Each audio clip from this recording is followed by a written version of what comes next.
Well, morning, guys. It's 2:07 in the morning, West Coast time. It is the day after Monday. It's a Tuesday. It's the 30th of January, 2024, the Weaver John City, Rosamond, California.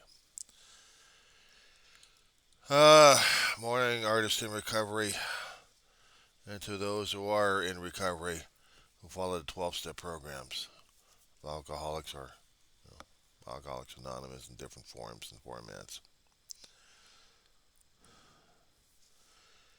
I had been listening to what Daryl had been going through concerning about his chemical addictions, and I kept remembering about my brothers and also my own struggle for recovery. And it's important that we keep understanding this and keep telling about our story because we're trying to share experience, strength, and hope. And in the books of the 12 steps of Anonymous that we have, and the 12 and 12, the steps and traditions that we follow, these books are tools that we need to keep our sobriety in whatever format to keep us clean, keep us sober, and not to mention keep us going. I had seen too many people screw around with this program one way or another, and how they would end up getting multiple 30 days. And each time, we in the program didn't exactly, you know, send people away unless they were really, you know, not. It's a program of honesty. You're not going to be honest with yourself, then what the hell are you doing there in the first place? You have to be guttural honest with yourself that you are what you are. And you got the damn disease running into you, whatever kind of form or format it's going to kick your ass in. I'd seen it happen with my brother and I'd seen it happen with my mother, but I never admitted it to myself because I thought I was the holdout. I thought I was the sane one. They're all nuts. But I didn't see the damn thing coming. I didn't know it until it was right in front of me, damn near killing me, almost about to kill me, and pushing me onto a street and just gonna make me be run over by cars because I couldn't deal with it anymore.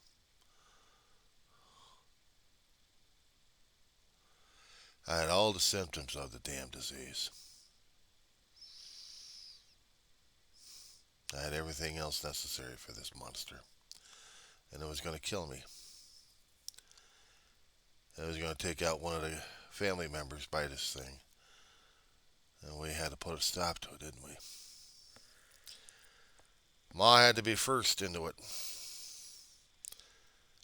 She had to tell a friend of hers at a work, at a job site she was got and controlling at. And somebody over there noticed and talked with Ma about David. But nobody saw the signs in me, did they? No. How could they see the signs in Johnny? But they can see the signs in David being a little bit out of his league. Even though David seemed to be in control. I had to be back talking to a damn supervisor. I didn't give a shit about anybody but my own damn self. But Dave was doing it for the money because he was doing it for sobriety. Or damn there. Here's the thing.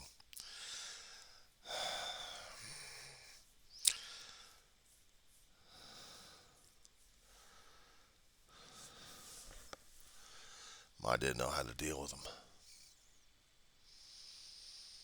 They had been lying and manipulating Ma's ass like crazy, and so had I. Except I was the enabler at the time. Dave gets out of the Navy, mid 80s, early to mid 80s. He had been in since 77 and got out the first time because he couldn't deal with the crap going on. It took about a year and a half off, get back in because he was threatened by an uncle who was going to turn his ass in to the feds. He wasn't playing. He was in a court of law. I mean, he was an officer at the court. He wasn't about to do shit. Would jeopardize his job or anything else for that matter. Even though it was killing his ass. And he saw my brother originally go through the military, gain something very special, and he was proud to share it with my brother. I realized the damn disease was going to damn near take him out. My brother had learned skills, mad skills about turning a damn boiler into a still on board ship, on board an old destroyer. And that wasn't it that was driving him crazy. Those other things that drove him crazy over the edge and running away from it. He had to go back in to face it. The people who damn near killed him put him into the pathway to drink and use to get rid of the damn memories or just to deal and cope with it. He hadn't met him up, except on court proceedings. David had to do his time because of his own stupidity that it did. You don't take off time from the Navy without getting it cleared first, and he tried, but he couldn't. He already lost his aunt that May. He tried to get time off, they wouldn't give it to him. And Grandma's time was coming up with her stroke stuff. Ma needed help, they couldn't help out. He does the one a year and comes back in after getting threatened. When you lose your freedom, or threaten to lose freedom, and that was the thing that scared the hell out of my brother. So he goes back in, does his time, comes out, and he's more messed up than usual. Because now he's in the habit of using and drinking. Except he wasn't going to show it to Mom. Made me more and more angry over what the fuck was he. I thought I knew my brother, but now I didn't know this guy coming out. Like about nearly a year later, I'm seeing my brother trying to, and I got pictures of him trying to be sober. He's still stoned in there somewhere. High school graduation pictures I had. He was so proud of me graduating high school. My brother had graduated high school early, but just to join the military. But he was supposed to be happy about it. So was Ma. He was still drinking and using. He was manipulating Ma left and right and got me into it. So while a teenager was going through his, last of the 11th grade and then 12th grade, I was so damn scared of my own damn brother. I was angry at him. I didn't know who the hell he was anymore. Supposed to be the protector, but man, he became an asshole. I didn't know how to handle that. I didn't even know how to tell people what the hell was going on because I didn't know what the hell was going on. And I still didn't. All I know is I helped him out trying to get his own damn drugs. He'd drink, but he wouldn't drink at home. He'd come out blitzed like crazy, staggering, throwing up at times. He'd be meaner, and he had been able to knock out the neighborhood bullies. They learned how to steer clear of him because he wasn't going to take anything from them. He was going to dish it out on these guys. But one time there was a fight in his birthday. And they got him off guard. He was going to go out there with a gun and shoot them, just plain out shoot them. It didn't happen. If he did, he would have been in jail at this point. But he wasn't. Somehow or another, he didn't get his guns, and they left. Screwed up his birthday during that time. We moved over to another house in my 12th grade year. was still doing his drug runs, and there was a nearby dealer. He couldn't, my brother couldn't score, so we had to go over to Drive Through Drug in San Fernando. I was scared shitless because I didn't know how the hell to tell Ma if we got caught or not. I had to be his lookout and had to protect his ass from Ma and also from everybody else. I was scared for my life, but I was scared for him because my brother was doing all this damn crap and I didn't understand a damn thing about it until it got to the point where lying to Ma about money disappearing all the fucking time. We're getting her broke, and she was afraid of showing him over to the job site. They saw sometimes how he was a little bit out of it. Ma stayed at this job for about 3 or 4 years. She was lucky enough that somebody over there recognized the damn things, but they also recognized how Ma was getting into um, overeating a great deal. They introduced her over to Overeaters Anonymous, and she started doing the programs. She started learning how to do the programs and meeting people that would have been beneficial in our lives down the road.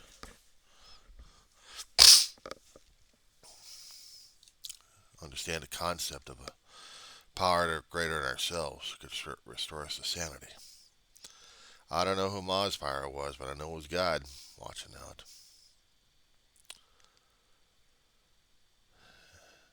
It got to the point where I'd tell Ma about what the hell was going on. I was afraid about it.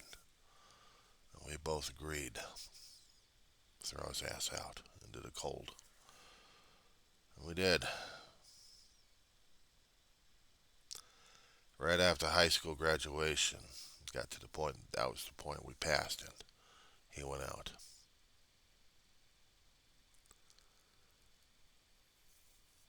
He took his car, packed up his clothing, survival gear, Dodge Maverick, roared out, and we hadn't seen him during those days. So about 2 or 3 months, I'm working my ass off at different jobs trying to get ready for school for the college. I already graduated out of high school, and it's driving Ma crazy because after a couple of nights, she didn't know where the hell he was. She tried to report him to the cops. It didn't help much. A friend of ours from church, there's a story about this guy here, about another video, I think. His family, we had met at church. We'd known them for years. Their son had ADHD. He had been in jail. He had been in institutions. And at least he was going to be willing enough to go out and look for Dave. So me and him did that. At night, we'd go to different places looking for him. My brother had been bouncing from place to place to place. He even camped out in Bouquet Canyon. The canyon rim of San Fernando Valley in the northern section. And there have been other times my brother was traveling, and I didn't realize he was in a serious relationship. I really didn't. I wasn't paying attention much to that. But this one girl, he was, and he wanted to marry her real damn bad. He was sobered up enough when he heard about it. She was in the hospital and went to visit her. She was dying. Really changed his attitude. My brother wanted to kill himself during that time. He couldn't take it. He couldn't go back to his family. He couldn't do the things he wanted to do. He was just a mess during that time. It must have been divine intervention to help him out. I still didn't believe much in God, but I didn't believe much in anything. I really had a problem concerning about God myself. I'm seeing how Ma was getting uh, cleaned up. I mean, hell, she used to be an overeater, and candy bars were the thing that kept her sane dealing with Grandma. Grandma's gone. Ma's overweight. She had to do something about her health. Her doctor told her that she had to lose the weight or else she was going to die. So she had to do the steps. She was introduced to him, a good friend of hers, and she had been in it ever since, to a point. But dealing with David was also taking a toll. In the meetings, she was sharing about my brother. And there was a guy over there doing both AA and OA. Gave him a number. Gave him my number for David to call if he ever came back, and he did.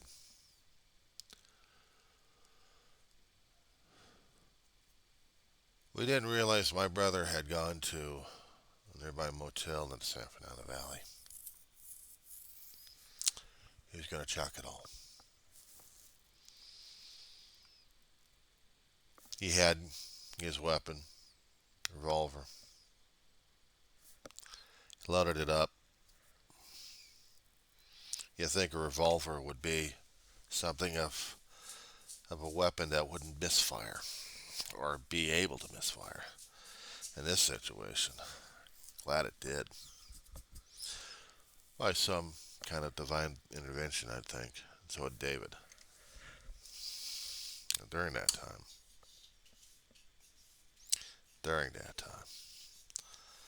oh boy.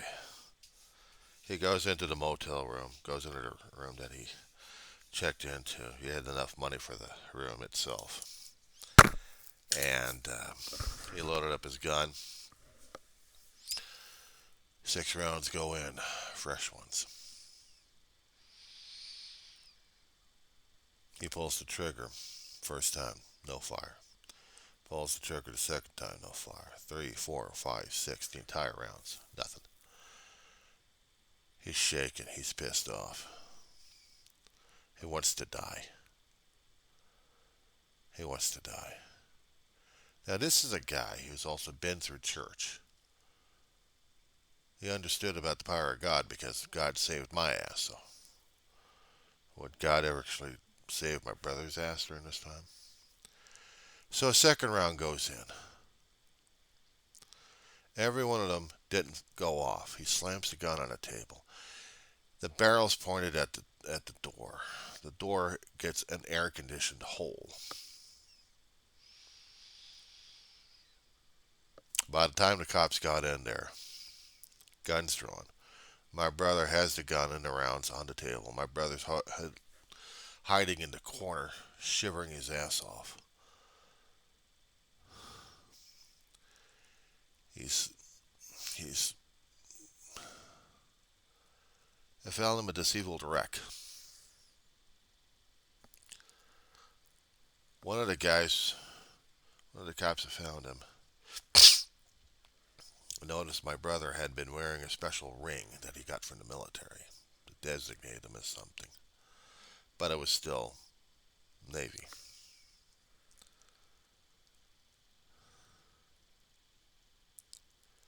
They took pity on my brother and they took my brother over to see a hospital. They put him on a 5150 watch.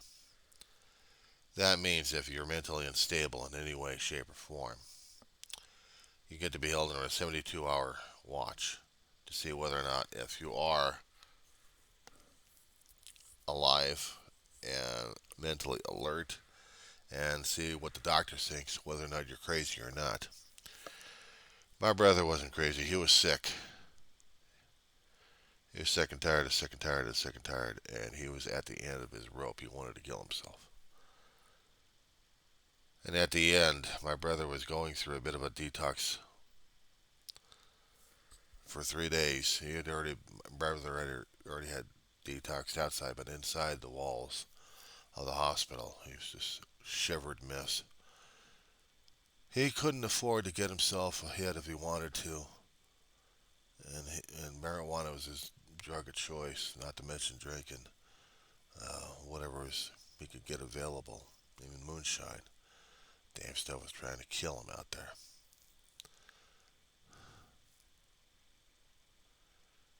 And over there, he finally meets up with the doc. Doc looks at the case file. My brother's condition at this point. He's in no condition to be let out of hospital, but he's going to let out of hospital anyway. I mean, he's still physically stable, but mentally he's still out of it. But this guy was a former Marine. This doctor was a former Marine, and he saw my brother's record, including his military record. And he asked my brother point blank, "Are you going to try killing yourself today?" "No." "You're going to try to get yourself some help?" "Yeah." "No, what the hell? If I'm going to be using this kind of language on there. What the fuck are you doing? Get the hell out of my damn hospital." So he released my brother, and my brother went home. During this time, I'm coming home from work, from a part-time job, and it's well before the fall classes would start at the local community college. And I see this disabled mess outside. Ma's at home, at work. I call her. Said, "Dave's back, but he looks like a piece of crap. What am I going to do about him? I don't want him here." I was I wasn't relieved to see this guy. I was just pure pissed off at him. This guy used to be my brother. Who the hell is this asshole? I should have called 911 on his ass, but I called Ma instead. I guess at that point, it was necessary. I think God probably thought to save his ass. Instead of me calling the cops, I'd call Ma. And Ma said, "Stay right there. Keep an eye on him. Get him inside the house. Get him anything he needs. If he wants to go out for cigarettes, you buy the cigarettes. But you stay with him." So she calls her contacts. That's when the number was given to her. Actually, not at that time, but she had to go to a meeting. She comes home. Dave and I had already fixed dinner.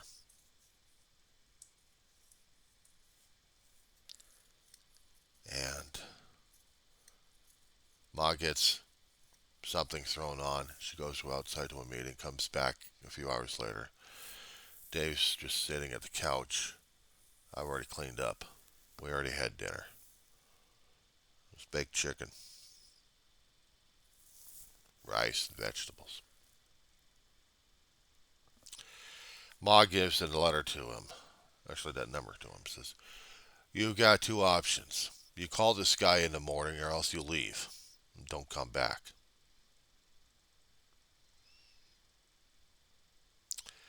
He looked like the Walking Dead. He looked like a damn corpse. I still didn't trust his ass, but I slept anyway.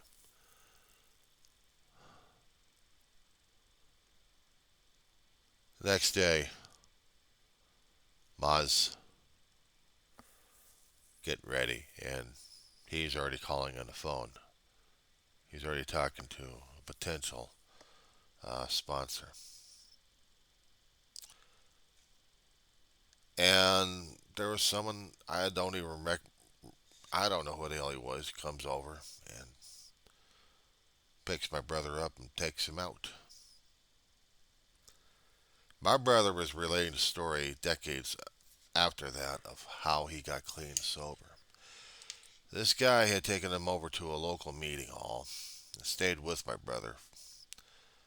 And it was the first time my brother actually took a welcome chip. The keep coming back chip. My brother had sworn off the alcohol, but he'd do the marijuana maintenance. He wasn't clean and sober. He was just being sober. It was the first night. It was just getting himself initiated into the program. He already knew that Ma was going into the program of Overeaters Anonymous, and we already met the people, at least a couple of people who had been in the program that Ma was working with at our site. But we didn't realize what the hell was going on after that. So he'd go to the meetings, but he would do his marijuana maintenance. He'd find some way to get drugs.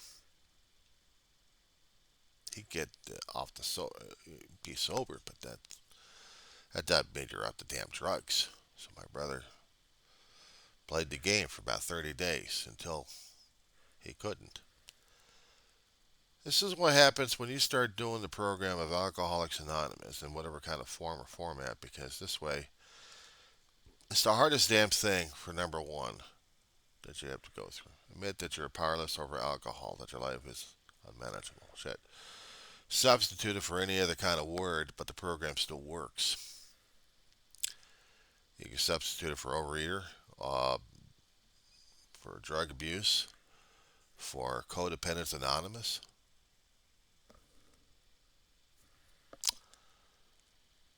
I tried that program, didn't work much.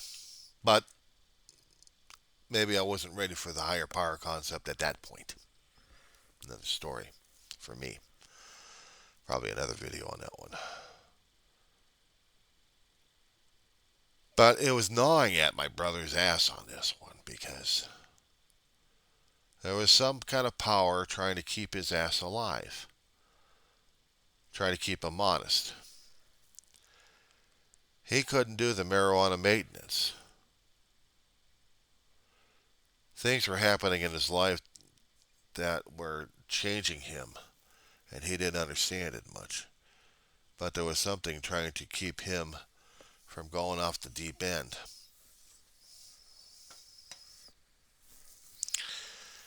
And he went back to the meeting hall. Turned in this 30 day. He told him, look, I don't deserve this. I've been lying to you guys. I've been doing marijuana maintenance on this. I'm David and I'm an alcoholic. It's my day one. And they went, welcome, David.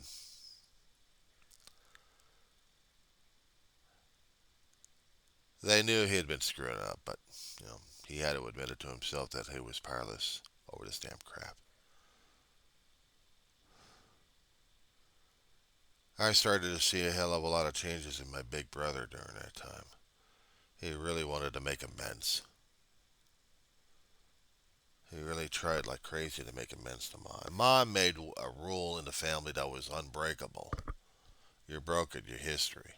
She was like that. If my brother ever stepped out of bounds, if my brother actually gotten back to drinking and using again, he was out, period. Didn't matter what. She'd make sure that he stay out of the house, away from us. She was out afraid of him. She had a right to be. What he learned in the Navy, in the special military training that he went through. But the thing is, he had a hell of a lot of fear and a lot of respect of Ma as well. She would only control him to a point, but it was up to him anyway. Tough love. The toughest, because now my brother had to do a lifetime of making amends to Ma. Even after a year of sobriety, he wasn't through. He was going to make amends. He was going to do whatever he could to win back my trust in him. And after 1 year, I still didn't trust him. But he admitted something to me that I had never thought I'd hear in my life. He loved me. He loved me. I didn't know how to feel or take it. I was still angry and pissed off. I still didn't trust him. It would be a long while before I reciprocated till we became the best of friends. I missed the son of a bitch. He passed away on September 8th, 2018, clean and sober. To this day, I still miss the son of a bitch.